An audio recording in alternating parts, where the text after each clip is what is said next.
Welcome back, students.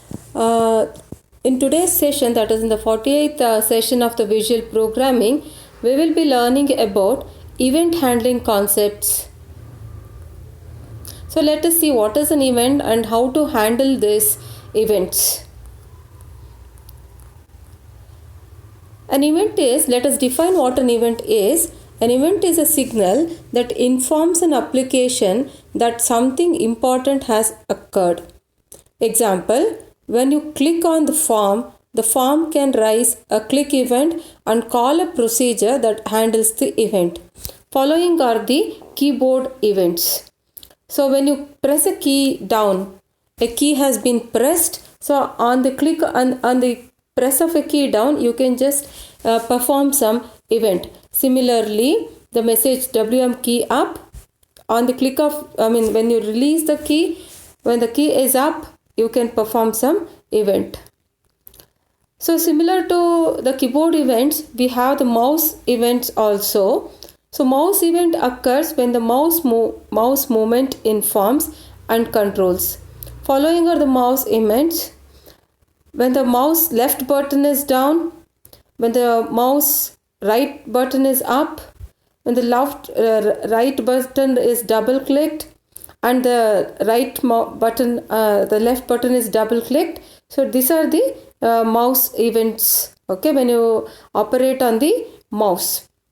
So when you operate on the mouse, so on click of the left button of the mouse or the right button of the mouse, you can execute you can write some procedures or the events and you can execute what to do. The example shows usage of mouse events. Start on the taskbar, click start on the taskbar, select programs, that is the Microsoft Visual Studio. Okay, so this is just an example, like on the with the mouse, what all can be done. Okay, so this is how the mouse events can be done. Launch your Visual C++, click the file menu and click the new submenu. Click the projects tab for the app wizard as shown down. Select the MFC application wizard, type your project name and set the project location as you want.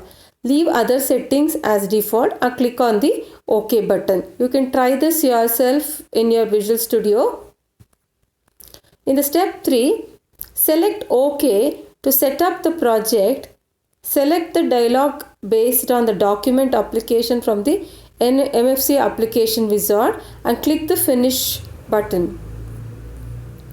In step 4, open the class wizard, select mouse move from the list of messages and add a function by clicking the add function button. And then click the OK button to accept the suggested function name. This is the example code. Okay, you can just copy this down and try it yourself. See the example code here. On the click of the mouse button, that is L button, and this is the output. This is how you get the output. Thank you.